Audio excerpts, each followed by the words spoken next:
So welcome everyone to our latest Ivy session. My name is Jeff Hittner. I'm the Learning and Development Chair at Ivy, and I'm CEO of Project X, and it's my distinct pleasure today to introduce you to Bob Kulhan.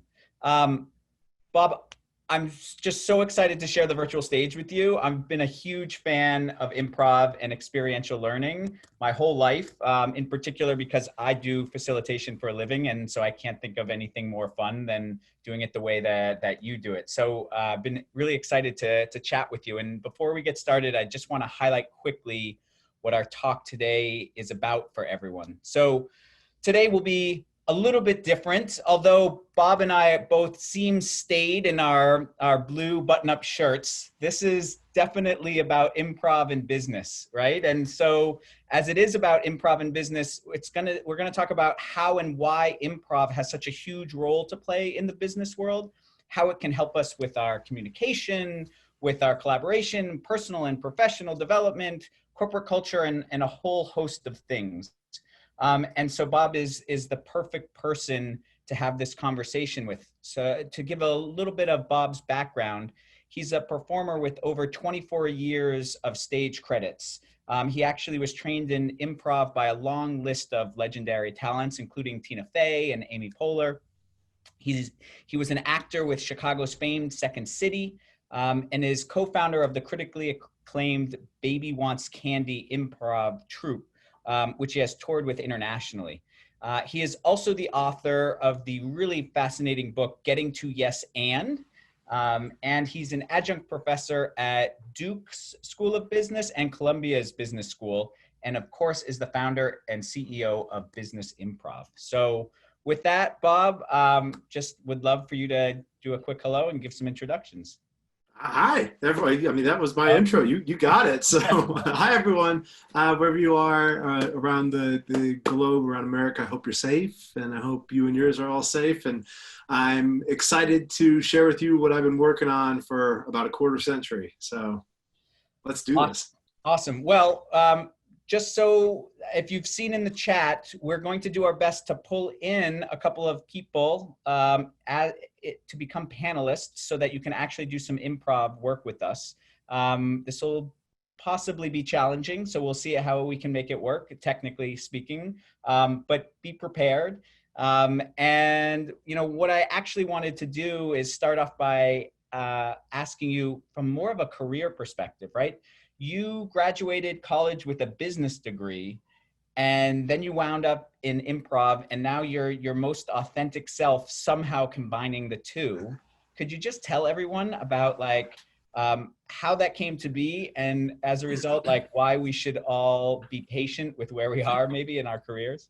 Yes. I think that's that is a great lead-in. So I graduated with one degree. I only have one degree to my name, and appropriately enough, that's a BS in business.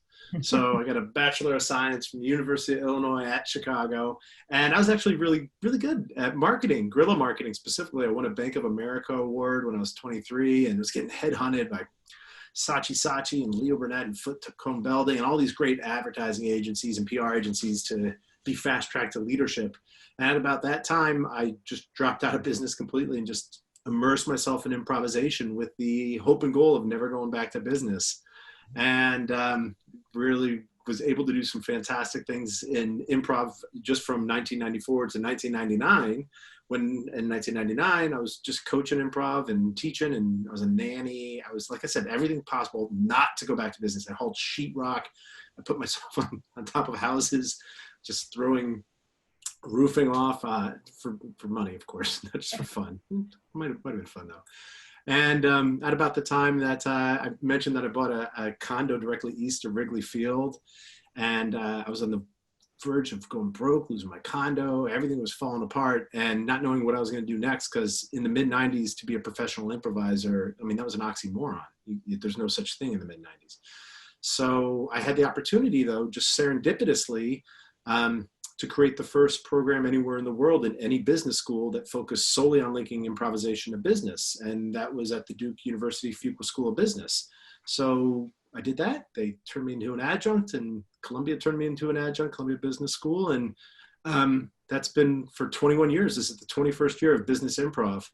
That really my major focus, and it's allowed me to travel the world performing improv and teaching improv. And I think there was a point in there you mentioned like finding your authentic self. It's not easy. It's a struggle. Like my friends are getting on the main stage, Second City, and traveling and touring, and I'm focusing on linking improv to business. I questioned myself probably 1,000 times inside that, and yet didn't stop doing it. And I still rose when I left Chicago. I was an understudy on the main stage, Second City.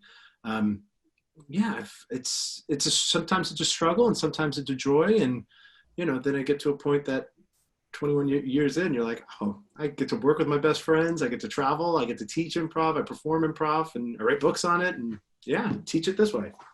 Awesome. That's so cool. I mean, we've had a number of speakers recently, in particular, Ian Bremmer, who was, one of his big calls to action was, when we're living through such history as we are now, like it's so important to look at what we're doing career-wise in the world and ask ourselves, is this really like our purpose? Is this really what we should be doing? Because there's so much challenge out there and so much opportunity to be your authentic self. So it's just really wonderful to hear a story where you somehow, like, I don't think anybody would guess that you could have combined these two things and be entrepreneurial and build a business like this. So it's just very inspiring.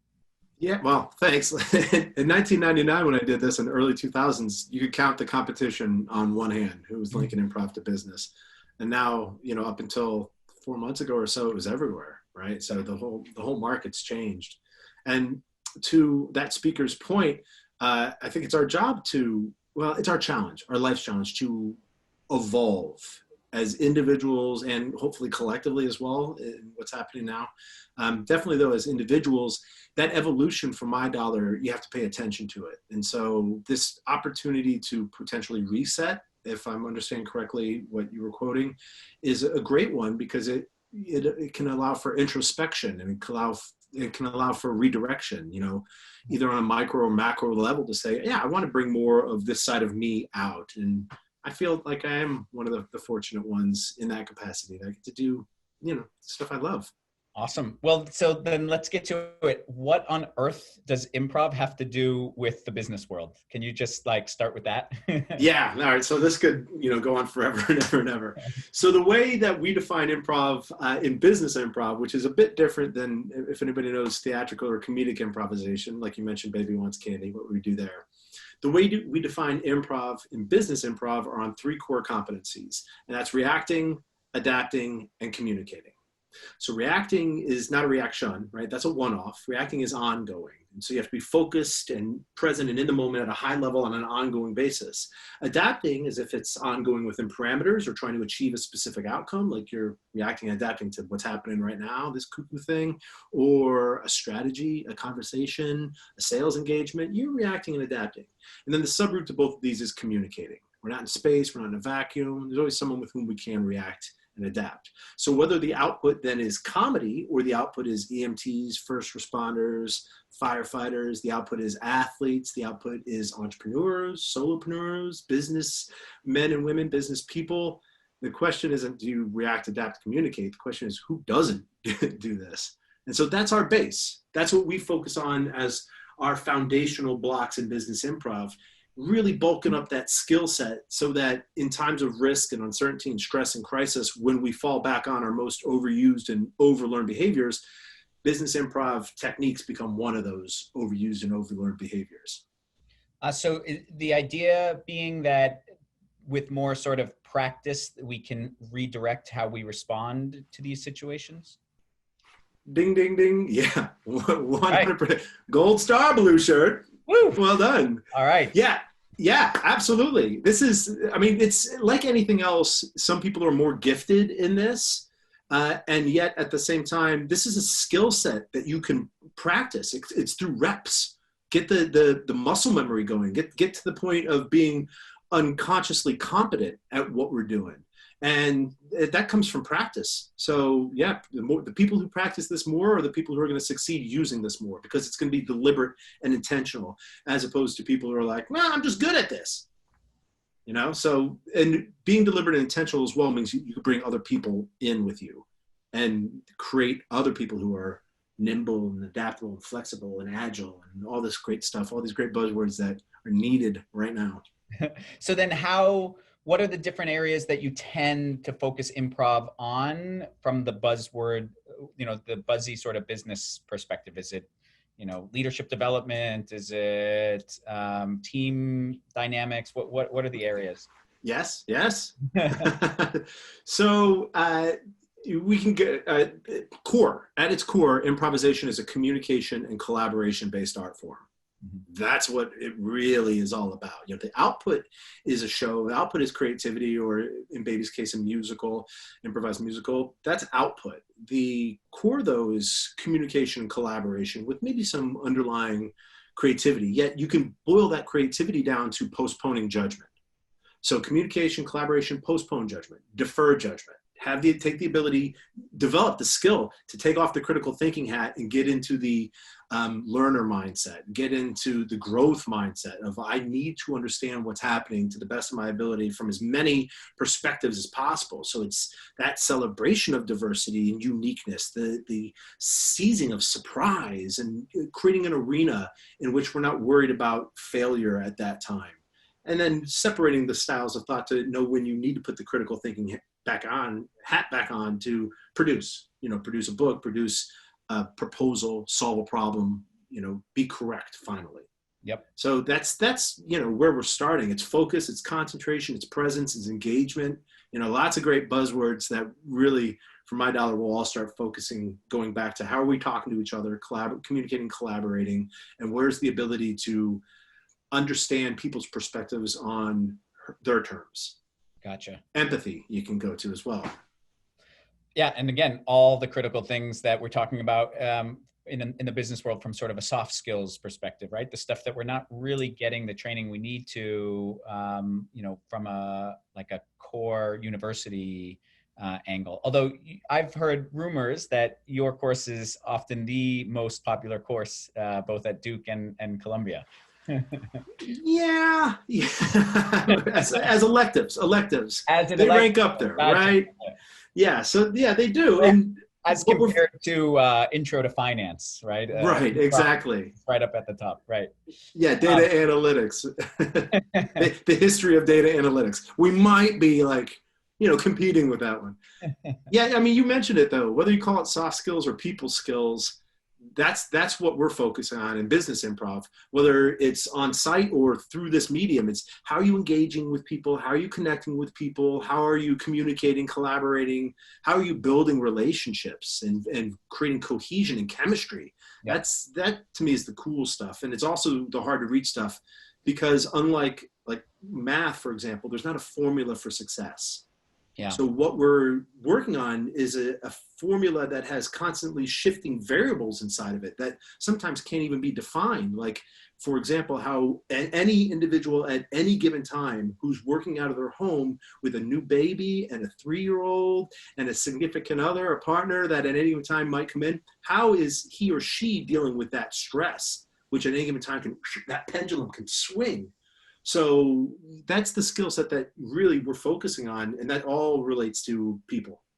If you didn't know, everyone who's listening, Bob was talking about my life, and the short answer is a lot of drinking is how I So this is perfect. And one of the things that's sort of core to Ivy and these sort of conversations that we have is really getting down to the how-to. So taking this in theory and making it practical. And so as we've mentioned at the beginning, I really want to encourage, we're going to do a couple exercises around some of these areas where improv can have an impact from a business perspective. So please raise your hand if you are interested in being pulled in as a panelist. And Bob, yes, is definitely awesome. All right, we have a bunch of people. So here's my only ask. I'll pull, we've got, let's see, how many hands are raised right now? At least we have 3 hands raised. So that seems like a great number. Make sure if I pull you in, that you're one, ready for camera, meaning nothing other than you're wearing clothes, and two, that your Wi-Fi is working well enough. Okay, and Bob is truly in an improv perspective going to create a couple exercises for us on the fly. Should we talk before I even, no, let me pull them in and then we'll talk about whatever exercise you want to do first. Yeah, Yes. they can even throw a suggestion out. First, I have to, succeed in pulling these folks in. All right. So I think that has worked.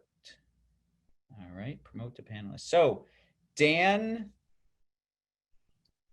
and Robert and JB, is that your name, JB? You're on mute. Sorry. So let's get. Hi, JB. That's me. JB, great. Where are you dialing in from? I am a New Yorker who grew up in Chicago, and right now I'm in Manistee, Michigan. Awesome. So JB, it looks like you and I took opposite paths. I'm a Chicago who moved to New York. Now I live in the burbs. So get out of the Midwest. Got it. And then Robert, we have you as well. And you, I recognize you're in Chicago. Is that correct? I make my home in Chicago, but at the moment I've got some family duty in Tampa. Oh, nice. Well, perfect. All right, so you've got your 3 guinea pigs, so myself included. How do you want to approach this, Bob? Let's do just. Do either of you have improv experience at all? All right, JB, Robert. Okay, yeah. I mean, both of you spent time in Chicago, so my assumption is anybody who spent time in Chicago has some improv experience. They passed an aldermanic resolution requiring it. Right. Yeah. If you don't, you get branded, and so it's it's better. I don't need the brand. All right. So classic. This should be at least relatively easy. Somebody else would like to join. Sure. Padma, you'd like to join now? And there's Dan right there. Hi, Dan. Welcome back. All right, let me pull in Padma. All right, so as Padma's coming, or maybe I should pause a little bit. Dan, where are you coming in from? You're on mute. You're on mute, Dan?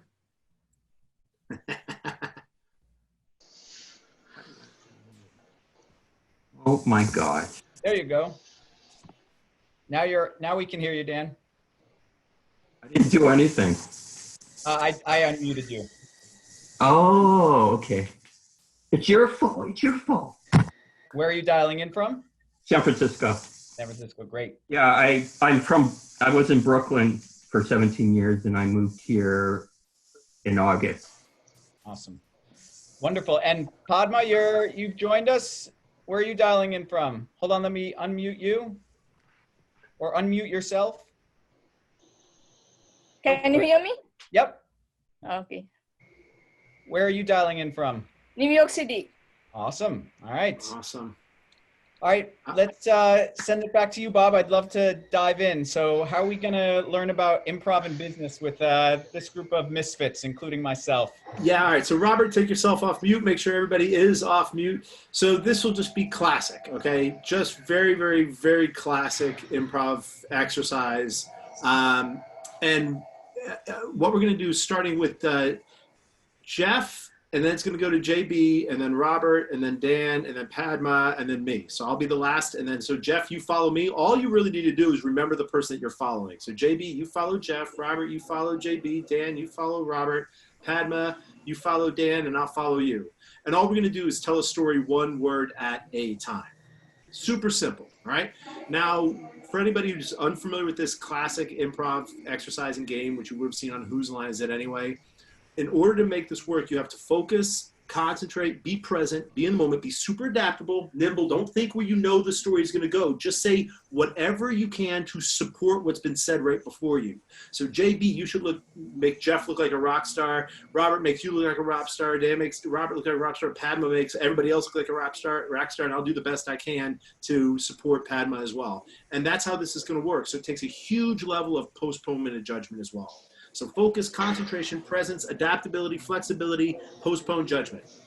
All right, I'm going to give the title of a story. Jeff, you just start us out. JB will follow, and then we'll just go right down the line. The title of the story is The Pirate's Revenge. The Pirate's Revenge. Never Have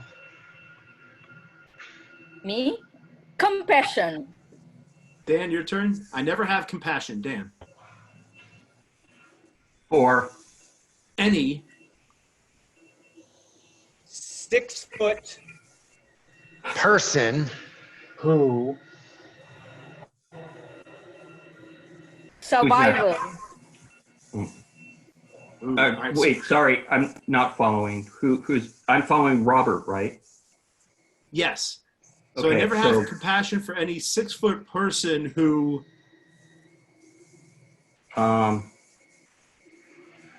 smokes. any 6-foot person who smokes. Padma, it's you. Smokes. Cigar. Okay. Cigars. are very Expensive. Smelly. Unhealthy. And cut. all right, and we'll cut. All right, we'll use that as actually cut. All right, so good. Now, whether you look at this and say, I like this or not, that's subjective, first of all. Comedy and creativity is subjective. So one person's something that they love could be offensive to somebody else, and somebody else could be like, that was horrible. You really need to look at the process of this, though, especially as it relates to how people engage in this reality right now. So as a process, was anybody not focused? Was anybody not present? Was anybody not in the moment? Was anybody not engaged? I was engaged. Yeah, and that's it. So a lot of people are like, how do I get people engaged in this medium? You're looking at it. Everyone's leaning in, everyone's present, everyone's really listening to each other. Is there some grappling going on with it? Sure. And that's part of the learning process of this. And even through this reality, you have to expect that in this new abnormal that we're in. So it's a matter of how do you drive that to the moment? Yes, Dan. The next level, though, is like I said the word smelly, and it would have been more dynamic and interesting if they used a better word like malodorous or something that, you know, just kind of lifts things up. And it significantly adds to the, what is the word, interest, and just it takes it to a different level. But you have to be able to do it quickly rather than, oh, now I thought of it after I left the conversation or whatever. Yeah, the woulda, coulda, shouldas might exist. The reality Well, is... wait, don't just disregard what I said. I'm taking it to a higher level. I mean, I know it's hard at the start. I've done this exercise with, I don't know if any of you know Cooper Smith. So Dan, let me ask a question to Bob, right? So, and Can we put everybody on mute? There's a lot of background noise. Yeah. So Bob, one of the things I noticed, which is unique, is if I was in a meeting room and having this conversation, I would have, while other people were going, if there was if there was an ask that was around like, what did you think of topic X? I would have been paying very little attention to what everyone else was saying. And all my focus would be on what words are going to come out of my mouth so that I can seem knowledgeable about whatever the conversation is. But in the context of this, that's thrown out the window. It's not possible because it doesn't matter what words I have in my head. If they don't match the story that's coming around the circle, there's just no use. So it's forced me to be present in a way that I can't normally be, or I should be, but I'm not normally in a general business context. So from that perspective, is it something that you actually recommend could be used to sort of kick off a business meeting? Yeah. Oh yeah. As a warm up, you know, the icebreakers have a negative tone to them because they're surface level. And icebreakers for a lot of people are like getting to know you type of stuff. As a warm up though, something? As a mental warm up, yeah, Padma, go ahead. Yeah, you said the first word, revenge. Okay. I want to make sure that when you said revenge, I want to make it opposite of it. That's why I said compassion. Yeah. Compassion. And to build the story, revenge and compassion together. And how do you react to it? I didn't know it fly through with you guys. that's my intention. And actually, you don't know my intention. So that's why I did that. When I heard the word revenge, it is very negative notation. Yes. So I want to build it into the positive, with the positive notation with the compassion. All right. So there's two things. That's what I want to build up the story from there. Yeah. Okay. So I'm going to link yours to Dan's comment. All right. So first, there's a huge difference between individual perspective and individual agenda. What you're describing now is you wanting to drive your agenda because you felt that revenge was negative and compassion is positive. Now it's all subjective though, because to Jeff's point, what we should be focusing on is how do you make that story work? Because maybe compassion is that person's form of revenge. You know, maybe they got slighted and like, I'm going to show you, I'll get my revenge through love. So there's no way though that anybody can understand what you're thinking. So it's our objective to make it all work together. So to Dan's point, thinking about some creative word or the next funny word, maybe that can work for some people. The danger is though, you're going to get similar to what Padma might be doing, caught in your head if it doesn't unfold the way that you think it's going to unfold. No. So the way, no. Right, well, That's not true. You're assuming that that's the way I am. I mean, I don't want people to fall asleep when I'm giving a lecture or teaching. I want to entertain. I want to get people to, you know, go beyond their limited, vocabulary and you know, I'm from SoCal. That's where I originate. I have friends in entertainment and stuff. It's fun to be entertaining and smart at the same time. Like, yeah. I just to cut you off, because I want to make sure that we kind of grow to a number of different topics. I think that the general point of this exercise is less about entertainment and more about learning how to be present. And there's so many different ways to be present, right? And mindfulness is another way, right? If you do some form of meditation or prayer, but this is one that's obviously agnostic to all of those things and a really interesting way to dive in to some of the improv. So Bob, I'd love to ask you, what is the next, give us another activity and link it to one of our fun business buzzwords. Yeah, absolutely. And I think part of what's important to me to address, Dan, is that there's not a right answer. We're talking about art. Art comes from a lot of right answers, and it's not a formula for, always making art happen. And so for me, the way I was taught and everything, and this actually was, you mentioned Tina Fey before, Tina taught me this: don't be funny, don't be clever, do not be creative. Perform at the top of your intelligence to the best of your ability and make everybody else look good.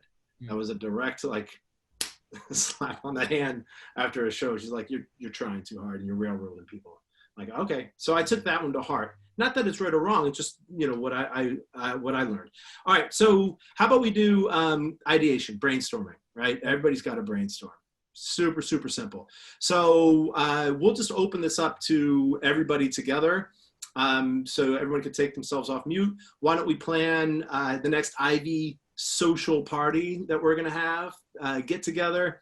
The caveat is super simple and it's classic. Every sentence that comes out of your mouth must start with yes, but. All right. You get one idea at a time, not a rant, not even a full sentence. You're really just bringing ideas to the table. Everybody has to start every idea with yes, but. All right. So anybody can start this off. Let's first one starts with yes, but. Let's plan this party. Yes, but I really want to go to Miami. Yes, but I think actually we should be considering more of a cold climate for our party. I think that's a better situation. Yes, but I don't know if we're going to be able to cross the border into Canada as Americans. Yes, but we could try to drop in from airplanes. Someone needs to take Dan off mute. Sorry. And Padma, you're on mute too. You might want to put me back on mute. No, I'm kidding. Yes, but everybody is consumed with anxiety. Padma? Yes, but we need to be realistic at the moment. What is happening out there?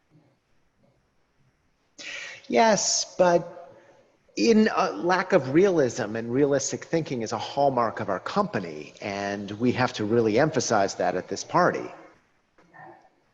Yes, but I really think we should consider doing this party outdoors because of the situation.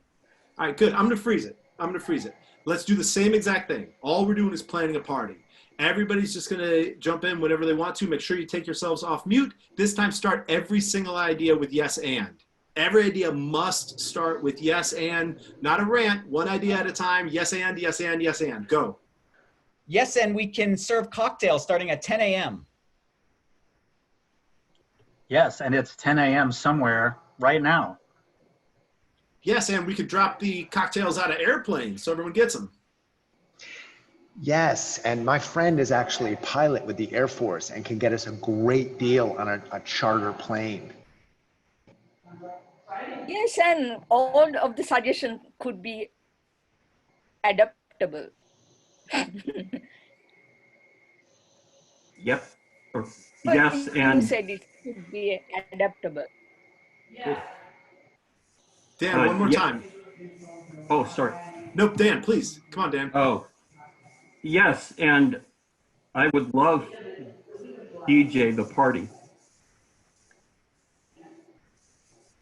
Yes, and I know for a fact Bob has a whole cache of vintage LPs that he could loan you for the evening. Yes, and I hope you like the LPs of Jeff singing, because that's really where I got the bulk of my investment. Yes, and we need some babysitters because no one can send their kids to school. Okay, good. All right, awesome.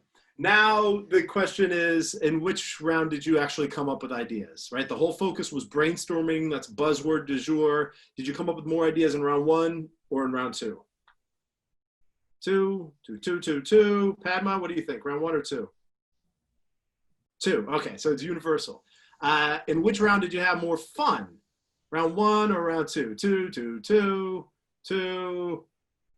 Yeah. And which round was more positive? Round one or round two? Two. So this is it. You know, super classic, super easy to do. You could do this on site. You could do it virtually. Easy. The difference is really, where are you optimizing your time? How are you focusing your energy? And I ended really with like, which one was more positive, because there's a lot of weight out there right now. You know, there's a lot of us feel this weight on a regular basis, and finding ways to increase morale, boost energy, you know, get people focused on, at least for a period of time, a respite from what's going on, and something positive that can actually help other people talk as well, because we're creating inclusion. You know, we're creating in these arenas the ability to postpone judgment, just get ideas to the table. So super easy, super classic, hit brainstorming around the head. And how would you integrate this into a meeting? You could use this as a warm-up if you want to. I would say this works really effectively when doing ideation, like a brainstorming type of thing, experimentation that you're really trying to like break it apart and put it back together again, bricolage, MacGyverism type of thinking as well. Exploration, where you're like, let's do a 360 on this thing. Let's really look around and properly do devil's advocacy, not the coward's cloak devil's advocacy where somebody disagrees and like they don't have enough metal of a character to be like, I disagree with you. Like, let me play devil's advocate on that. Really say like, this is what we're going to do. I need you to play devil's advocate. I need you to hit from this aid. I need you to look at this, and then really just explore. And, you know, just casual conversations as well. Just like, just get people talking to each other. And there's a question that came in. Just let's see. It says, what are your thoughts on integrating our participation in other activities to enhance the creative muscle? So this you've obviously given in the context of, or I'm imagining at least, that this is happening, say, in a windowless office or in a windowless meeting room, right? But how can we incorporate some other either props or other just, yeah, other elements into this to potentially grow it some more? All right, so I don't know if we're gonna have time for another exercise based on this. So if you wanna, I would say first, thank you to Dan, thank you to Padma, thank you to Robert, and thank you to JB for jumping in, because this alone could be a rabbit hole, and I know you wanted some time for Q&A at the end. Yeah, so hey, thanks everybody. Thank you very much. I'm gonna see if I can successfully move you back from this into a participant, so. All right, and as you're doing that, I'll address that question, I think, anyway. I'll do the best I can to address that question. So there's a number of different ways that you can do this. This does not have to be in a windowless office or a windowless cubicle office space, whatever it might be. You can do this pretty much anywhere, anyone, anytime, any place, and reduce it away from ideation and brainstorming and turn it into just a simple yes and conversation versus a yes but conversation. You know, is there a difference between the two? And what you're going to find, just like we demoed in the group exercise, there's an inherent difference. One shuts people down and closes people, you know, closes their minds or turns them into defensive, and the other one opens people up and creates inclusion. So you can have this in phone conversations. You can have this here because you cannot yes and somebody without being present and being in the moment. So you can actually put a yes and conversation in place with people, just like, let's just yes and this 5 minutes, 10 minutes. I've taught this for high-level military, high-level government, high-level business people, as well as solopreneurs and entrepreneurs and small business. I've taught to everybody across the board. This is agnostic. It works with everyone who's interested in personal and professional development and leadership skills. Can you, this made me also think of some of the facilitation I've done where it was meant to really like open people's minds, right? So that the brainstorming is divergent and not convergent. Mm-hmm. But there's always someone in the room that is like, they just haven't had that creative opportunity in so many years in their life that they're just having trouble like getting there, right? So what are some of the things that you have done to like push them past that little wall? Yeah, so I think there's twofold in this. We hear from people all the time who are analytically minded, you know, actuaries, accountants, engineers, scientists. They're not going to like this. They're not going to do this. Everybody likes this. Everybody does this. Once you pull back away this idea that we're going to perform comedy, you know, you take away any funny hats or props and like, all right, this is the skill set that we're working on. Because if you really want to rise in rank in your organization, you have to have these people skills. If you could be really good at just one thing, if you don't know how to report it out, if you don't know how to bring people with you on this journey, then who are you leading? You're leading yourself? Like, okay. So it's something that everybody can work on and everybody can get better at. So just really separate and look at that skill set. That's one thing. The other part of this, though, is what happens in the meeting or in the workshop or whatever it is when you have somebody who's shutting down and getting in their heads. Mm. If you've created that space properly, that psychologically safe space in which failure is even encouraged, if not permitted, that it's okay in this arena, that you are trying this out and you are doing this, then what we're really looking at then is leading by example, showing that you're going to be the one to fail, showing that you're going to be the one who presses the envelope and learns from this opportunity. And taking the weight of being right off of people's shoulders, or being creative, being clever, whatever that might be, really allows for your natural intelligence to come to the surface. And what we see over and over again is that most people, it's a basic human desire to be understood. Let's put that front and center. It's a basic human desire to be understood, or at least believe that somebody understands us. And that transcends any occupation or any side of the brain that people are on. You know, that's where things come from. That's where friendships come from. That somebody gets us. Somebody wants that. So when you create this psychologically safe space, this culture of acceptance, this arena in which people are not worried about doing anything other than participating, what you find is that a lot of great people are going to want to participate. Yep. And then, so hello. This is the improv. Yeah. Congratulations on your baby. Thank you. So, when you are leading an organization or a team with this explicitly, I mean, it can't be one and done, right? So how do you sort of work to integrate it into the culture of the organization so that they can grow that psychological safety over time? How does that sort of evolve? Well, what I would say is to anybody who's wanting to do this, you know, grab your resources, know how to back it up, know how to talk about this, know how to bring people with you. So what I encourage people to do on a regular basis is small team. You know, within your larger team, let's say you have 10 people in a larger team, who are your two allies in this? Not to team within a team, rather as a leader, you can workshop off of them. You could say, I really want to try this yes and in this next meeting. I want you just to tell me what you understand and what you don't understand. You know, so in a small team, you're practicing before you get to the larger team. And you can even get some pushback from them. All right, Jeff, you be the hard nut to crack, right? You be that no but person inside the team. You know who I'm talking about, Bob. Yeah. So you be that person, then you give me the resistance. I'm getting resistance training with you in a safe spot, you know, on a practice mat, essentially. Then we can move this over to the big group. And in doing so, it's not you leading this alone to the big group. You got a couple of allies with you. We're like, yeah, we workshop this. You've got some build-in, essentially, some contribution, which creates that buy-in, that ownership of it. So now it's not you alone, you got other people. And then schedule it out regularly. Every Monday morning at our 8 o'clock meeting, this is what I did for the U.S. Naval Academy. All right.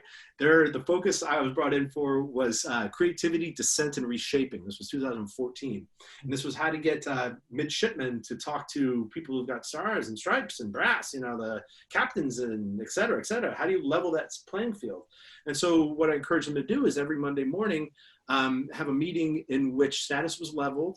So just like the Blue Angels, if you're comfortable with it, throw your stars, your stripes in a bucket. Everybody puts their own name tags in a bucket, something symbolic saying we're all equal in this room.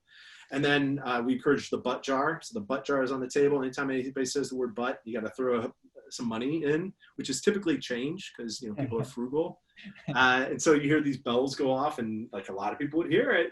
And then every Monday from 8 to 8:30, you knew this meeting was going to take place over and over again. So you're integrating it inside the culture itself through repetition. And that ends up like spreading out. You know, you create that grassroots type of movement. Awesome. And, you know, I love that tip in particular about creating allies. It's something that whenever I'm instituting something new, whether I'm facilitating a retreat or something, I always grab that one person I know who is happy to be the first one to show their vulnerability. And I tell them in advance, right? It's like, you know, it's your little, like, yeah, it's your ally. And I just say, hey, I'm going to ask everyone to do this. I want you to go first. Can you think about what you want to do? And you're right. It's such a great way to really get things going. And the more people you can preface that in advance with, the more you can really speed up that safe zone for everyone. So yeah, I'll throw you a quick reverse, which is find the tough nut to crack. And then you have your ally already who you're like, that's the easiest person in the world. Jeff is the easiest person. Hey, Denise, the hard nut to crack. Let's team up on Jeff. How do we get him involved? How do we get him active and engaged? So what you're doing is creating an ally with your enemy or the hard nut to crack or, you know, the toughest person in the room. And you're not saying, should we do this? You're saying, this is what we need to do. How do we get Jeff involved? And so now you've strategized and collaborated with the person who's probably the hardest person to get the easiest person who's going to do this naturally on board and in. So you can create, you know, using, we didn't mention how deep into the behavioral psychology world I am, in cognitive psychology and behavioral economics, you know, using these mental models to get people to understand how and why this is important or how and why to get this participation can, even if it's the brain game that you're playing, really pay off. That's wonderful. And I know even before the pandemic, you were doing a lot of work around virtual teams. Yeah. Can you talk about some of the tools and obviously some of the challenges that those tools are meant to break down? Yes. Yeah. So the history of this started 10 years ago when the writing was on the wall that virtual was going to be in the future. So we started experimenting with avatars and, you know, that was pretty much a crash and burn. You had a good learning experience. When I say experimenting, it was with the business improv team as well as our corporate friends, you know, our blue chip clients. We're like, we'll do free workshops. We just need some people. And you tell us that this is horrible. And they did. So cut to a few years later, then it was telepresence. Those giant TV sets that were going to replace on-site learning. And that then the learning work, that was fabulous. The corporate clients that we brought in loved what we were doing. It just wasn't feasible to leave your office to go to another office that had these big TV sets that cost tens of thousands of dollars. So they were an added expense when you could just like fly people around. So that didn't. Now, a few years after that, come Zoom, and well, before that it was Skype and FaceTime. So we were experimenting in those, and then it was Zoom and Adobe Connect and Blue Jeans and WebEx and, you know, all these Teams, all these different platforms. And that's when we pressed the gas pedal. So about 3 years ago was really when we were grabbing our clients and like, we want hard teams, virtual teams that don't like each other. They don't know each other face to face, but they don't like each other. Let's work with them. And we were killing it. And then we're like, give us on-site teams that need to become virtual. We want to help with that transition. And we killed that. And then we said, people that don't know each other on-site, don't know each other virtually, just a brand new virtual team. And we ended up killing that. So what we excel at is how to create the virtual team. Really, how to create that chemistry, that feeling, how to create similar to what we're showing right here, you know, on a surface level of how do you create engagement? How do you get people actively involved? The next thing we specialize in is virtual leaders, because a team without a leader is a dangerous proposition. Really, it can turn Lord of the Flies. And in this entrepreneurial environment where this is done, so I go off and get pulled by my wife or my kids, or, you know, who knows how forced entrepreneurs are spending their own time. No one's going to chase after you, you know, so this becomes more splintered than ever before. So you need to have people who understand how to lead virtually, which is different than how you lead on site. The next thing that we do really well is how to create culture, how to create the language, the routines, rituals, practice virtually. Because as mentioned before, everything we do virtually is immediately applicable on site. So we're working on people skills, we're working on communication, collaboration, adaptability, creativity, outputs, strategy, leadership development, personal development.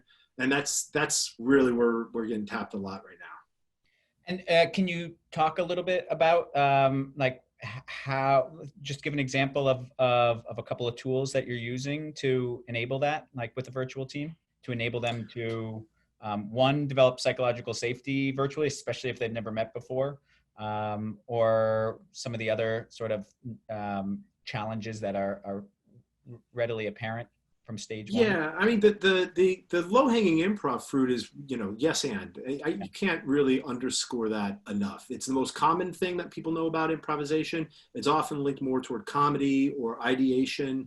It really is a Swiss Army knife. Like once you really get used to this, you can manage conflict with it. You can bring people in to an inclusive environment. You can create that structure. I think what's needed an awful lot now is vulnerability. You know, letting people know like this is hard, man. This is hard. You know, there's nothing normal about this yet. And unfortunately, I am saying the word yet because this is our future, you know, or at least a version of this. And it's okay to say this sucks, man. This is not what I wanted for my children. Not I want it for anybody's children, anybody, period. You know, so just putting it out there and saying, this is not something we've done before. Let's work together. How do we create this space together? And getting people to contribute, because you heard me mention before this phrase build in, which comes from Iris Furstenberg at UCLA, which is if you ask for buy-in, it's a transaction. All right, you want me to buy into that? Well, what are you going to give me? If I ask you to participate and build in, well, now we're all bringing something in and we're all contributing. So that ownership increases exponentially when everybody feels like their voices are heard, what they're saying is valuable and they're valued because of it. It doesn't mean you're ultimately going to use it. It's at least creating that divergent space that you mentioned before, in which every idea is needed and wanted. And ultimately, when you get through that convergent space and you've created the culture, you've created the team, you've done it together. And you've even whittled down the ideas and thrown out the bad ideas, ultimately, to create the thing that works most. Because right now, as it relates to vulnerability, resilience is needed, you know, and morale boosting. It has to be part of the way that we think about communicating with each other. Like if you see in nonverbal communication this much of somebody and you sense anything, your spidey senses go off. As an empathetic leader, I would throw out the idea that it behooves you to reach out and be like, can we chat for 15 minutes? You know, I can't bump into you by the elevator and sense it or see it after a meeting. So we got to schedule this. So can we chat for 15 minutes just to touch base, just to talk to each other? And that's where these skills really work well as well. You know, the techniques of business improv, the skill set we're working on. So, and then in that context, if you're you know what, Jeff, you froze on me there for a second. I don't know, it might have been on my side or your side. I don't know. I think it was me. I was saying, so if you're trying to, again, build this culture of vulnerability, and it's with a new group, do all these same examples apply, or is it something different? No, they apply. They apply. I mean, to be a vulnerable leader with a new group and it's not a sign of weakness. It turns into a sign of strength, because then you can connect with everybody. You're listening to everybody. You're gathering information, you know, in that divergent space to convergent space. If anyone's a little less familiar with it, it's two styles of thinking, you know, greater than, less than type of sign. I don't have my camera up, so I can't see. Hopefully it's there. It's center. There. Yeah. On the divergent side, I liken this to panning for gold. That on the divergent side, you're going to the river and you're going to try to collect gold from moving water in sand, you know, in muck. So would you rather like just pinch it and be like, I don't know, I'm just going to like pull out this much, or take a pan, collect as much as possible? Now on the convergent side, it's the sorting, the sifting, the weeding out, getting the fool's gold out of the way, finding the real nuggets of gold. And so with this, I think one of the great things about a new team that is going through this is the opportunity to create culture from scratch. And I do mean it as an opportunity, because there's a lot of people out there, a lot of companies out there that are like, I'm just going to freeze. I'm going to wait. Because keep in mind, in March, you're like, let's wait till June. In June, everything's going to open up again. And there's no vaccine, there's no cure. Yet people are now like, let's wait till September. September, October, that seems to be the new June. And everyone's like, we'll just hold off. We'll keep the budgets tight. We're just going to hold off. What's happening is culture is being created right now. And so the people who are not taking the opportunity to create this culture from scratch right now are going to have to break the habits of every entrepreneur now in their own environment. You're going to have to break them, tell them what they were doing was wrong, and convince them that what's happening now is the right way, because it is the way they're going forward. Yeah. And that might not gel with people who shut the computers down and have established patterns and habits and rituals with children who are being homeschooled, or somebody else who needs to work at the kitchen table at the same time you do, you know. So the opportunity now is to do it correctly from this point going forward, as opposed to having to break it later and do it again and convince people that this is the way it's going to happen. And so for folks that are both leaders and members of teams, like what would what are the one or two activities that you would say, hey, go try this in the next week with your team to kind of grow that culture? Would it be the yes and activity, or is there something else? Yeah, no, well, warm up. I would say a warm up. You know, a warm up's different than an icebreaker. You know, a warm up could be pretty much anything that's popping around. Use one word story as a warm up, because I don't know if you focus, maybe when you watch the video again, I think it's been recorded, people start leaning in. You know, to lean in a virtual meeting means that you're present. You're not multitasking. You're on screen. All right, so let me start this way. Put everybody on screen. Everybody's got, make the rule. Like this rule, if you're going to be on Zoom, you got to be on screen, period. You know, put the asterisks on. I don't care what you're wearing. I don't care who's with you. We were talking about this before. If your kid runs in, your dog's barking, I don't care. You got to be on screen so I can see that you're engaged in this meeting. Take yourself off mute too. If it's not possible because your baby's crying, your kid's having a meltdown, the dog's barking, people are cleaning your gutter upstairs, which is how we started this. Then okay, then you can put yourself on mute as long as you don't take yourself off camera. Like for me, that's the big one. And then lean in, because you can see who's doing this and who's not paying attention. Like you're on TV now, so I think what you're saying is this bigger. I need a shave every day if I'm going to lean in every day. So well, I don't know about that. Like, as long as for me, I really said this to so many people. Like who cares? Who cares what you look like right now? Let's get focused. Let's get together. And let's connect with each other, because we're in it and we got to get through it together. Yes. Well, we only have a few minutes left, so I wanted to be sure to highlight your 7 essentials for taking your team virtual. Can you talk for a moment about that? Yeah, it's a free gift to anybody who wants it, who is just looking for some extra hints. So in business improv, I wrote this book. It's a Stanford University Press book. A lot of people are like, I don't have time now. I'm just overloaded. So we create cliff notes, a lot of hack sheets, a lot of cliff notes that if you're going to send a QR code out, so if you click on that, you can download the seven essentials for taking your team virtual, creativity, leadership, how to build team structure. So we're just trying to help you help yourself and help the people around you. Yep. And if you're, go ahead. I was going to give you another plug. If you're interested in doing this on a personal level, and maybe your company's not like going to do a huge training, they might, reimburse you for some personal development. We have our first ever digital asynchronous learning program, an online program called Improvisational Communication. And that's through Teachable. And improvisational communication is for communication, collaboration, creativity, change, adaptability, conflict management, and creating a culture. Ultimately, how do you do this on an ongoing basis? And that's that's on Teachable, and awesome. You can find that through our website. Yeah, and we'll send a link around for that as well. So want to ask any one final piece of wisdom that you want to share with everyone before they leave? Yeah, sure. That's a good one. I think you just hit me, because I'm like, yeah, this is what I say to myself. Stay focused. Never stop trying, stay positive. So stay focused, never stop trying, stay positive, let's help each other out. Be safe. That's perfect. And is there anything our community can do to help further your work? Yeah, spread the word. Tell people that I've been doing this for 3 years. We got content, we have talent. I want to put people to work. We're good to go, and we'll knock your socks off with this stuff. That's awesome.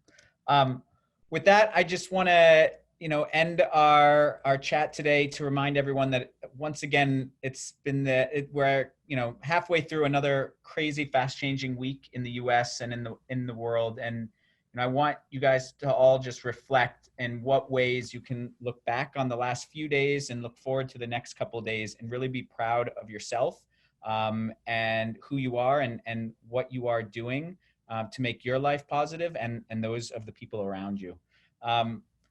Bob, thank you so much. And thank you for being improvisational enough to pull some of the attendees in with me and do that in a very free form. It's been really fun. And I am now going to force my team to go through some of these things for sure, starting from Hey, yeah. Good. Thank you. Awesome. Well, thanks for having me, Jeff. You bet. And thank you, everybody. Enjoy the rest of your week and stay safe. Bye-bye.